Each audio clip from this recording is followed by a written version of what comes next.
아버지의 집을 떠나 내가 내게 보여줄 땅으로 가라고 하십니다.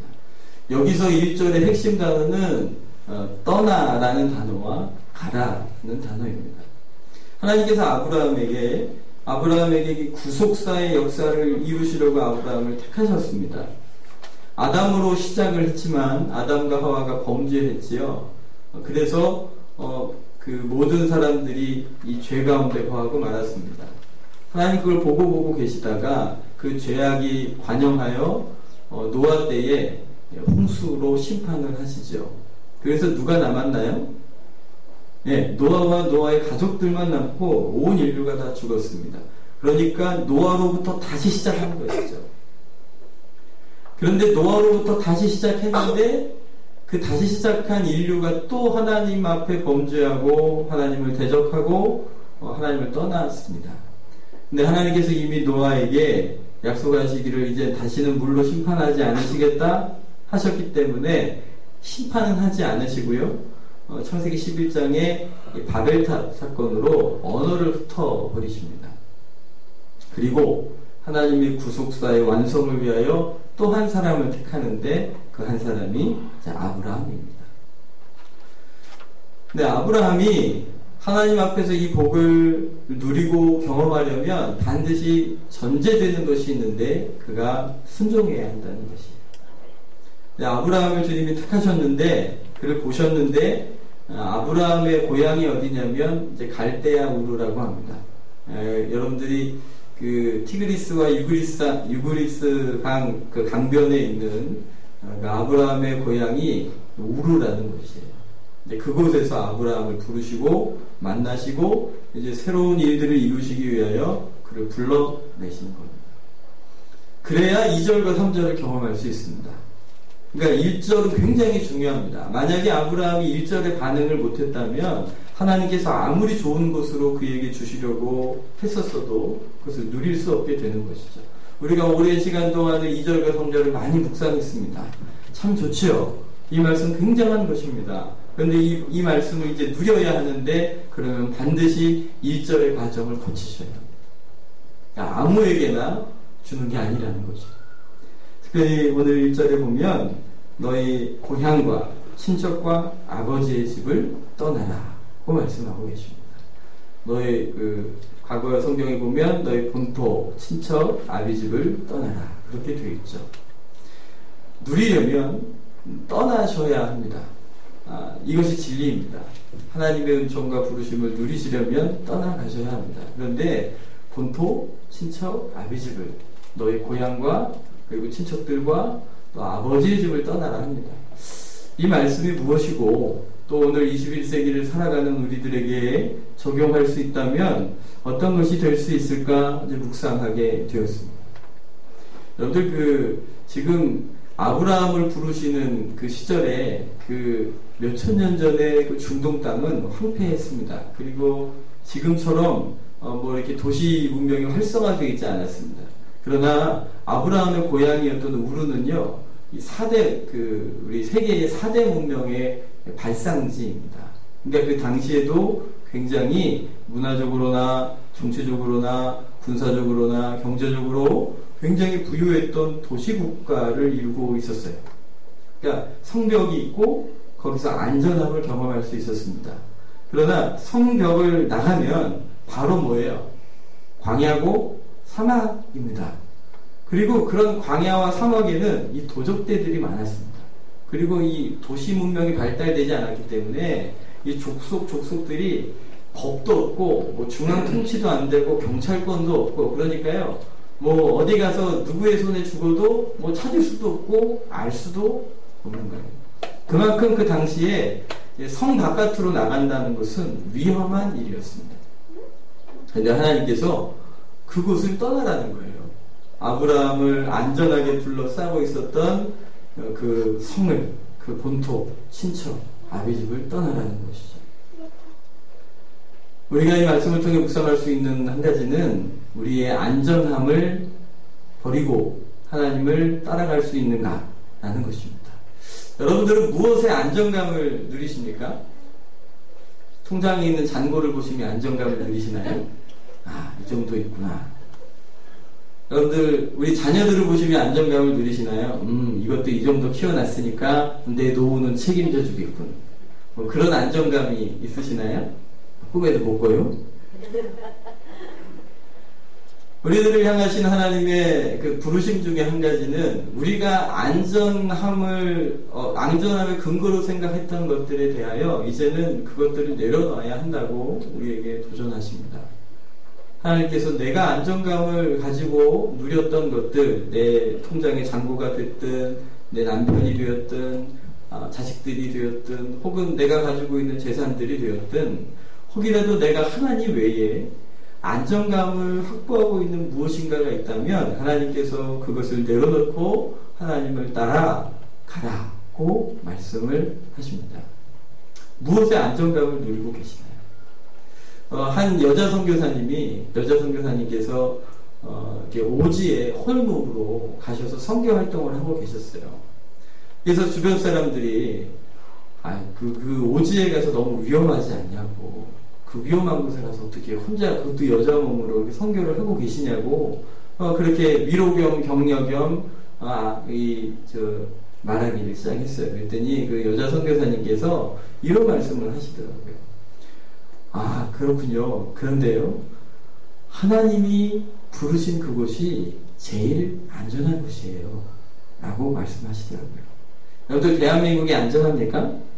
서울 시내가 안전한가요? 계룡시는 안전한가요? 어디가 안전할까요?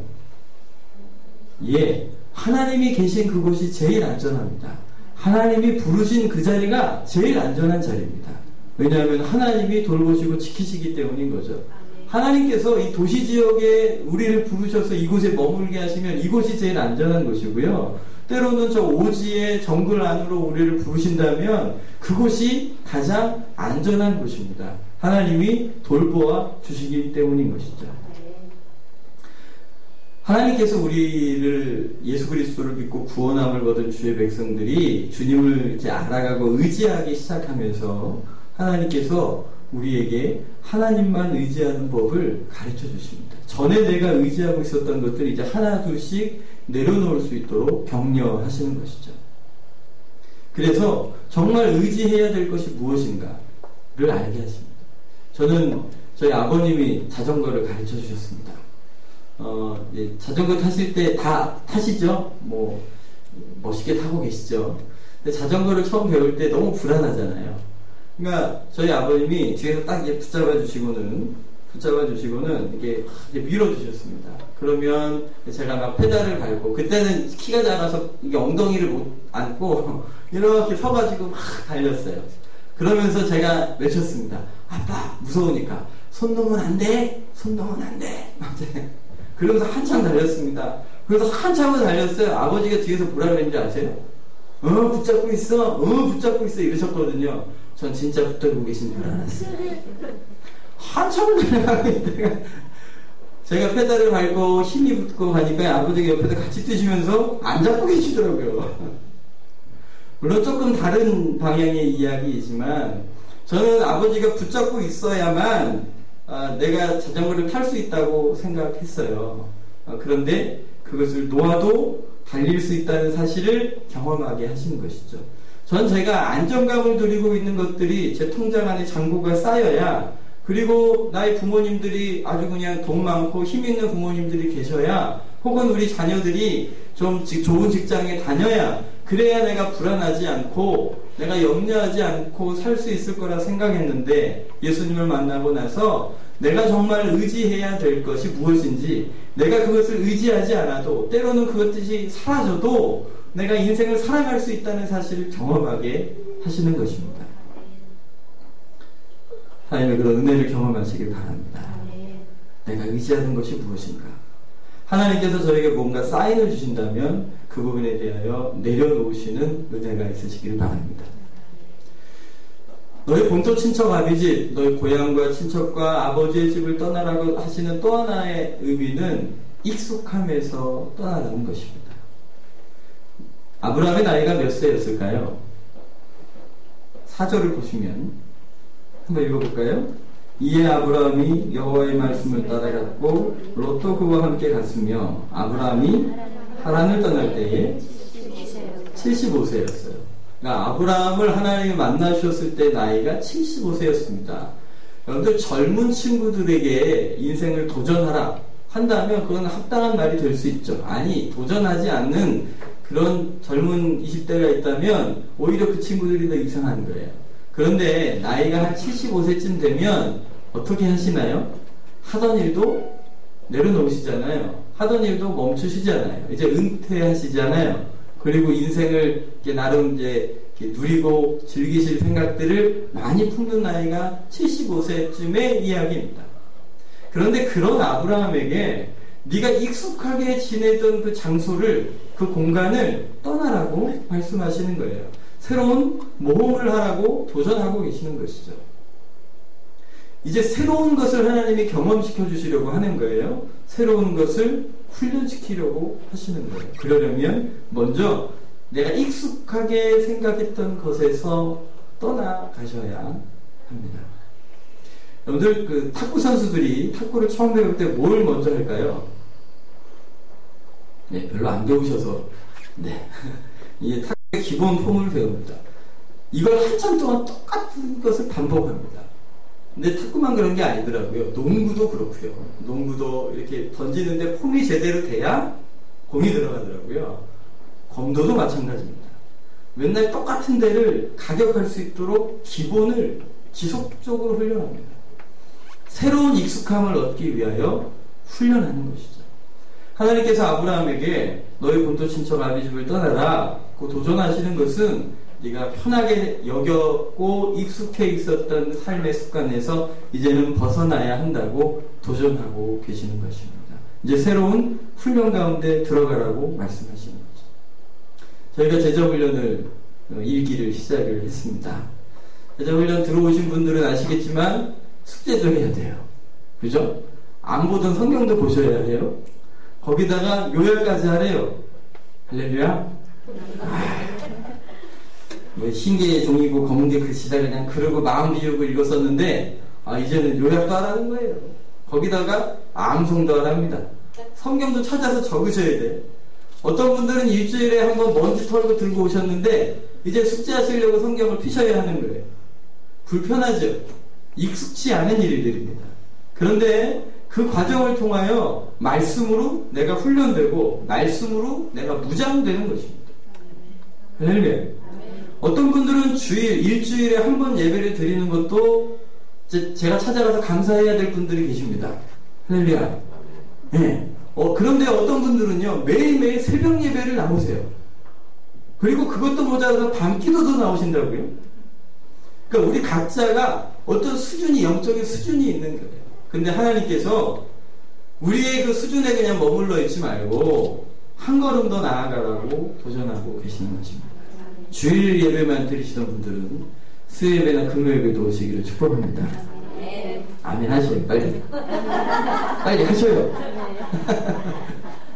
그러니까 한 단계 더 나아가요. 내가 익숙하게 그래야 그냥 일주일에 한 번 예배 드려주고 또 드린 것으로 내 신앙의 모든 의무를 다해서 평안함을 얻으시지 마시고, 하나님께서 부르시는 걸으시면 좀 불편해 보여도 금요일도 수요 예배도 하나님께 한 번 더 나와 주님과 기도하는 시간을 가져보는 것입니다. 하루 종일 일하시고 힘드신데도 새벽 기도 나오시는 분들 있으시잖아요. 그런데 안 하시던 분들이 새벽 기도 하면요, 몸살 납니다. 몸살이 나요. 그러니까 이러면 내 건강을 잃지. 그래가지고 새벽 기도를 두려워하시는 분들이 계셔요. 근데 그건요, 따라해 보실래요? 아픈 게 아니고 체질 개선 중이다. 저녁에 살던 패턴을 새벽을 중심으로 살리니까 체질 개선 중이에요. 그래서 아픈 거예요. 그거 아파서 절대 돌아가시지 않습니다. 할렐루야. 우리의 익숙함을 넘어서시기를 축복합니다. 그것이 하나님께로 더 가까이 나아가는 그 비밀과 은혜를 알아가는 길이라면 더욱더 그렇게 하셔야 하는 것이죠. 그 춘천에 가면 그 유명한 교회 하나가 있습니다. 근데 이분이 좀 깡패 출신 목사님이세요. 근데 그분이 자기 고등학교 때 얘기를 해주시더라고요. 자기 중고등학교 때 자기 등치가 이러시거든요. 등치가 이러시고 그래서 한 그 주먹하고 다니셨기 때문에 자기 꼬봉이 있었다는 거예요. 죄송합니다. 주일 예배 시간에 전문 용어를 써서. 예. 항상 이게 또 하나 떴으면 이제 똘마니 같이 이렇게 붙어 다니는 아이가, 그래서 책가방 들어주는 아이가 있었다는 거예요. 중학교 때 그렇게 보내고 고등학교를 들어갔는데, 고등학교 반에 자기보다 더 싸움을 잘하는 애가 있더라는 거예요. 그래서, 이런 어깨를 못 피고, 그리고 이제 주눅 들어 조심히 다니는 거죠. 왜냐하면 자기보다 더 잘 싸우는 친구가 있으니까. 여전히 자신의 가방 들어주는 꼬봉도 같은 반에 있었습니다. 근데 그 친구 아버님께서 외국에 갔다가 당시만 해도 그 샤프를 선물로 사다 주신 거예요. 그러니까 그 당시에는 얼마나 이게 그냥 좋은 물건이에요. 그래서 그 친구가 그걸 쓰고 있는데 그 반의 짱이 그걸 딱 보더니 야 이거 놔줘 하고 뺏어가는 거예요. 그러니까 자신의 꼬봉이 이거는 아빠가 선물로 준 거니까 안 된다고 막 싸우는 거예요. 버티는 거예요. 그러니까 이 자식이 안 되겠네. 그리고 이제 때려주려고 그 자기 꼬봉 소위 꼬봉을 이제 헤드락을 걸었습니다. 때려주려고 숨막히게 해서 포기하게 만들려고. 근데 그 순간 갑자기 그 자기 꼬봉의 발이 확 올라오더니 헤드락을 하고 있는 아이의 머리를 확 치고 순간 학교의 짱은 정신을 잃고 말았습니다. 기적이 벌어진 거죠. 도대체 이게 무슨 일이냐. 모두가 깜짝 놀란 것입니다. 학교가 끝나고 집에 갈 때에 그 꼬봉에 가방을 들어주며 물어봤습니다. 도대체 너 이거 어떻게 된 거냐. 나의 가방을 들어던 아이가 학교의 짱을 무너뜨리고 이제는 내가 그 아이의 가방을 들어주며 또 도대체 어떻게 된 일이냐 물어봤더니 이 친구가 하는 소리가 자기가 하도 학교에서 맞고 다니니까 어머니가 태권도에 보내줬다는 거예요. 태권도에 보내줘가지고 항상 이 발차기 연습을 한 거예요. 전에는 이게 해보신 분들은 알겠지만 이게 다리가 올라가는 게 다리가 찢어지는 게 얼마나 힘든 건지 알 수가 없어요. 근데 그걸 매일 연습을 한 거예요. 매일 연습을 하고 했는데 그 위기의 순간이 되니까 자기도 어떻게 했는지 모르겠는데 연습한 대로 갑자기 다리가 확 올라갔다가 뒤통수를 확 때려버린 거예요. 여러분들 훈련한 사람과 훈련 안 한 사람의 차이가 이것입니다. 할렐루야. 훈련은요 더 좋은 것을 내 몸에 익숙하게 만드는 거예요. 그리고 그것이 익숙해지면 위기의 순간에 그 훈련된 것이 나의 영혼을 지키고 내 삶을 지키게 되는 것입니다. 그래서 주님께서 더 나은 것을 주시려고 우리에게 너희 본토 친척 아비집 네가 익숙해하고 네가 그냥 편하게 생각하는 그 공간이나 그 습관들을 이제 벗어나야 한다고 도전하고 계시는 것입니다. 한 걸음만 더 앞으로 나가보십시오. 주일 예배만 드리시던 분들은 수요 예배도 한번 나와보시고 저녁 예배 나오시던 분들은 체질 개선하시는 거라 생각하시고 커피 좀 나시더라도 새벽기도 한번 도전해보시고 제자훈련에도 참여하시고 하나님께서 부르시는 그 새로운 습관과 훈련 가운데 나오셔서 하나님이 주시는 은총과 복을 누리시기를 축복합니다. 그런데 주님께서 정말 아브라함에게 이 본토 친척 아비집을 떠나라고 하셨던 도전의 이유는 이것입니다.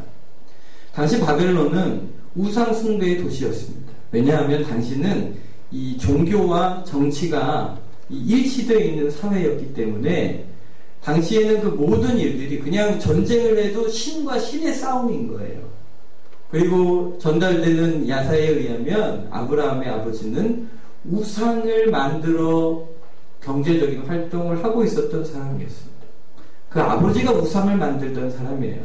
그리고 당시에 우상을 만들 수 있는 사람들은 그 지역이나 그 나라의 고위의 재정과 힘을 가지고 있었던 사람입니다.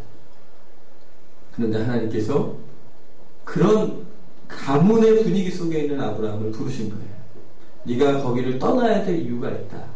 왜냐하면 이제는 우상을 버리고 하나님만을 섬겨야 하기 때문이다. 라고 주님께서 도전하신 것입니다. 그런데 우상이 무엇입니까? 우상이 무엇입니까? 네, 그렇죠. 설교 안 해도 되겠어요. 우리 성도님들 보통 우상이라는 것은 어떤 것들을 만들어 놓고 그것을 비는 것입니다. 물론 절에 다니시는 분들이나 선앙당에 이렇게 돌 던지시는 분들은 회개하시고 돌이키시기를 축복합니다. 네, 주님께서 우상 숭배하지 말라 하셨으니까요. 그런데 골로새서에 보면 너희의 탐심이 우상 숭배니라 그렇게 말씀하고 계십니다. 뭐가 우상 숭배라고요? 탐심. 하나님보다 내가 더 갖고 싶어 하는 것, 하나님의 은혜보다 내가 더 취하고 싶어 하는 것, 그것이 우상 숭배라는 것입니다. 사랑하는 성도 여러분, 혹시 여러분들의 자녀가 우상 숭배의 대상이 될 수 있을까요? 될 수 있습니다. 왜냐하면 우선순위에서 하나님이 우선인가 우리 자녀가 우선인가 상황이 딱 벌어질 때에 이렇게 나가는 거죠. 아이가 고3일 때 야, 내가 교회 가서 신앙생활을 내가 열심히 할 테니까 고3 동안은 넌 공부 열심히 해. 뭐 이런 거죠. 우리의 자녀들이 하나님 앞에 세워지는 것보다 우리 자녀가 잘 되기를 바라는데 그게 하나님의 기준보다 더 우선일 때 자녀가 우상 숭배가 될 수 있습니다. 우리의 남편이 그렇게 될 수 있습니다. 우리 남편이 다 좋아요. 성격도 너무 좋아요. 돈도 너무 잘 벌어와요. 좋죠. 예수님만 안 믿어요. 예수님만 믿으면 너무 좋은데 너무 좋은 거예요. 너무 좋은 거예요. 그래서 너무 좋아가지고 이 남편이 예수님을 믿어야 한다는 사실조차도 잊어버려요. 이 세상을 떠나면 지옥 갈 영혼이라는 사실도 까맣게 잊어버리고요. 나만 교회 보내주는 것만 해도 너무 좋은 거예요. 할렐루야. 할렐루야인가요? 우리 결혼을 앞두는 귀한 자매들, 네, 신앙생활 빼고 다 좋은 사람만 찾지 마십시오. 네, 꼭 예수 그리스도를 구주로 고백한 사람이 신앙의 우선순위가 되어야 합니다. 아멘. 예, 주님께서 우상 숭배의 자리에서 떠나라는 거예요. 그래야 하나님을 만나게 되고 하나님이 주시는 2절과 3절에 있는 이 위대한 부르심과 비전과 사명과 복을 누리게 되는 것입니다. 나의 안정감에서 내가 안전하게 경험하고 있는 곳에서 떠나가셔야 합니다. 익숙함에서 떠나가셔야 합니다. 무엇보다도 내가 하나님 아버지 말고 내 마음을 흔드는 것들을 이제는 버리고 그분을 따라가셔야 합니다. 제가 우리 청소년들이 여기 있으면 이렇게 설교를 했을 거예요. 하나님보다 더 가까이 하는데 주님 가까이 할 만한 걸 벗어나게 만드는 뭔가가 있을까요? 뭐 스마트폰도 있을 수 있고요. 뭐 인터넷도 있을 수 있고요. 뭐 아이들 보는 뭐 음란한 영상물도 그럴 수 있겠죠. 우리의 마음을 흩트는 건 뭘까요? 하나님께 더 가까이 나오지 못하게 하는 건 뭘까요? 제가 뭐 드라마 얘기를 하려고 했지만 우리 권사님들은 보니까 오직 주와 복음 때문에 뭐 드라마나 영화 보는 건 거의 삼가하고 계시는 것 같아요. 할렐루야? 그런 거 안 봐요. 새벽기도 나오시고 저녁 예배 나오시느라 기도하시느라 아주 그냥 바쁘시죠. 할렐루야. 그래서 제가 할 게 별로 없어요. 영화들게. 할렐루야. 오직 주와 복음 그분을 의지하고 섬기는 그 일에 충성되시기를 축복합니다. 하나님이 뭔가 나에게 이 뭔가를 드러내셔서 내 마음에 하나님을 섬기는 것 말고 갈등을 일으키는 것이 있다면 그것을 내려놓으셔야 합니다. 그런데 말대로 쉽지 않아요. 믿음으로 하나님께 순종하고 결단하는 순간이 필요한 것이죠. 실제로 아브라함은 그 곳을 떠나야 했어요. 그런 결단이 있어야 했다고요. 아버지 집을, 친척 집을, 자신을 안전하게 둘러싸고 있었던 그 고향집을 떠나야 하는 결정을 해야 했고 실제로 그것을 실행에 옮겨야 했습니다. 하나님께서 그것을 보시는 것이죠. 마치 그것이 자기를 부인하는 일입니다. 예수님께서 제자들에게 누구든지 나를 따라오려거든 따라해 보시겠어요? 자기를 부인하고 날마다 제 십자가를 지고 나를 따를 것입니다. 자기를 부인해야 합니다. 근데 자기를 부인하는 것이 얼마나 힘들고 고통스러운 일입니다. 그런데 그렇게 따라가야 한다는 것입니다. 혹시 여러분 거창고등학교를 들어보신 적이 있나요? 거창하죠? 이름이. 거창에 있는 거창고등학교 이야기입니다. 거창고등학교가 유명한 건 거창고등학교의 직업 10개명이 유명합니다. 이 거창고등학교는 어떻게 생겼냐면 우리 전영창 선생님이라는 분이 미국에서 우리나라 최초의 유학생이신데 유학을 하다가 6.25가 터졌습니다. 그래서 자기 민족이 위기 가운데 있으니까요. 마지막 학기를 남겨두고 $6,000를 모금해가지고 한국에 다시 들어오십니다. 전쟁이 터졌는데 남들 도망갈 판에 6,000불을 모금해가지고 들어오셔가지고 여러 일들을 감당하시고 그 중에 하나가 이 거창고등학교를 세우신 일입니다. 이 거창고등학교가 다른 그 기독교 단체에서 학교를 구입을 했는데 재정적인 어려움 때문에 어려움을 겪었습니다. 그래서 이분이 나서셔서 그걸 인수하기로 한 거예요. 그런데 돈이 없잖아요. 돈이 없어서 일주일 동안을 기도원에 들어가서 금식 기도를 하시면서 하나님께 탄원합니다. 그런데도 응답이 없는 거예요. 너무 응답이 없으니까 하나님 앞에 따진 거예요. 하나님 정말 이러시면 제가 서울 올라가서 하나님도 어쩔 수 없더라 그리고 기사 낼 거라고 막 하나님께 막 땡깡 쓰면서 막 금식하며 기도하고 일주일이 지난 후에 딱 내려오셨는데 미국의 한 독지가가 2,050불을 보내줍니다. 그런데 그 금액이 정확하게 갚아야 할 빚의 금액이었어요. 하나님께서 그런 은혜를 경험하게 하시고 그 모든 삶을 드리고 나중에 이분이 돌아가실 때도 이 학교를 제대로 후원하기 위해서 애쓰시다가 그리고 그 일이 생겨서 세상을 떠나시고 말아요. 근데 그분이 이 학교를 세우면서 학생들에게 직업 10계명이라고 너희들이 앞으로 직장을 선택할 때 이렇게 선택해야 한다. 그리고 10가지를 알려주셨습니다. 한번 읽어보시겠어요? 보이죠? 네, 1에서 5까지 한번 읽어보겠습니다. 시작. 월급이 적은 쪽을 택하라. 내가 원하는 곳이 아니라 나를 필요로 하는 곳을 택하라. 승진의 기회가 거의 없는 곳을 택하라. 모든 조건이 갖춰진 곳을 피하고 처음부터 시작해야 되는 황무지를 택하라. 앞을 닫고 모여드는 곳을 절대로 가지 마라. 네, 뭐 여기까지 먼저 할까요? 우리 부모님도 우리 자녀들에게 이렇게 얘기하실 수 있으시겠어요? 네, 우리 6번부터 또 볼까요? 10번까지 시작. 장래성이 전혀 없다고 생각되는 곳으로 가라. 사회적 존경 같은 것을 알아볼 수 없는 곳으로 가라. 한가운데가 아니라 가장자리로 가라. 부모나 아내나 약혼자가 결사반이라는 곳이면 틀림없다. 의심 말고 가라. 왕관이 아니라 단대가 있는 곳으로 가라. 참 멋있다는 소리는 되는데 실제로 내가 무엇인가 선택해야 될 때 이 기준을 가지고 선택한다면 도대체 무슨 일이 생길까? 나는 과연 이런 기준으로 인생을 선택하며 왔었나 하는 생각을 저도 좀 돌아보게 되었습니다. 근데 여러분, 이 거창고등학교 2012년도에 114명이 졸업을 했는데요. 1명 빼고 4년제 대학에 다 들어갔습니다. 그리고 77명이 서울에 있는 수도권 대학에 다 들어갔어요. 그 서울대도 1명 가고 뭐 고려대도 뭐 20몇 명이 가고. 그러니까 지금도 이 정명원 씨 지휘자 아시죠? 그분의 두 아들이 다 거창고등학교를 보냈습니다. 지금도 그런 영향력을 끼치고 있는 교회입니다. 학교입니다. 이런 기준을 가지고 신앙생활을 하고 아이들을 가르치신 거예요. 너희가 공부 잘해가지고 네 배만 퉁퉁퉁 치는 그런 사람들 되지 말라는 것이죠.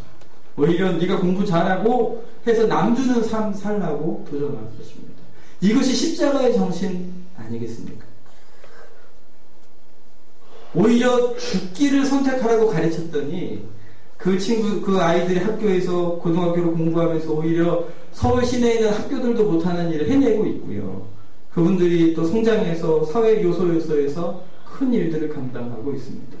여러분들 버리고 죽고 떠나는 것이 어려운 일이죠. 그러나 실제로 우리가 말씀을 믿고 십자가를 붙들고 나의 안정감을 내려놓고 나의 익숙함을 내려놓고 우상 숭배 요소들을 내려놓고 하나님을 믿음으로 그 길을 따라가면 하나님께서 그냥 안 계신다는 거예요.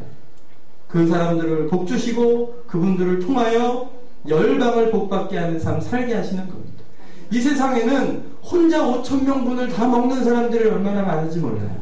그러나 하나님께 우리의 부족한 삶이지만 그 작은 그 도시락, 그 아이가 자기 먹으려고 가지고 왔던 자신의 안정감과 익숙함과 그리고 위로를 얻을 수 있는 그 도시락을 예수님께 내어드렸더니 예수님이 축사하셔서 그것으로 5,000명을 먹이고도 남는 기적의 역사를 베푸신 것이죠. 오늘 우리가 전도를 하자, 영혼들을 다시 예수님께로 돌이키자, 그리고 기도하자 이렇게 작정하고 하는 이유도 우리를 통하여 하나님의 그 일을 이루실 수 있도록 우리를 내어드리는 것입니다. 오늘 전도하는 게 쉬운 일인가요? 아니요. 하나님이 저에게 자꾸 전도하라고 자꾸 부담감을 주셔가지고 제가 했던 일 얘기 드렸잖아요.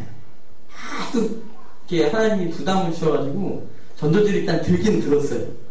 근데 사람을 제가 제일 처음 찾아간 것이 어디냐면 횡단보도에 했어요. 그리고 횡단보도에 섰어요. 그리고 빨간불이었어요. 제 옆엔 사람들이 있었어요. 근데 절대 전도지 주지 않았어요. 왜냐하면 빨간불인데 전도지 주면 나한테 무슨 말 걸면 대답을 해줘야 되잖아요. 전 말할 수 없었어요. 빨간불인데 기다렸다가 파란불이 딱 돌아서자마자 건너오는 사람들에게 해줬어요. 그분들은 절대 그거 들고 가지 저한테 물어보지 않아요. 전도하는 게 쉬운 일이 아니더라고요. 그런데 저는 굉장히 내성적인 사람이기 때문에 그렇게라도 시작해야 했어요. 새벽기도 끝나고 나면 아무도 안 보잖아요. 그래서 그 태워져 있던 자동차 위에다가 전도지 꼽는 일로 전도를 시작했어요. 전 사람들 보면 절대 전도 못하는 사람이니까. 그런데 하나님께서 그렇게 한 걸음 한 걸음 한 걸음 인도하셔서 복음의 통로로 사용해 주시더라고요.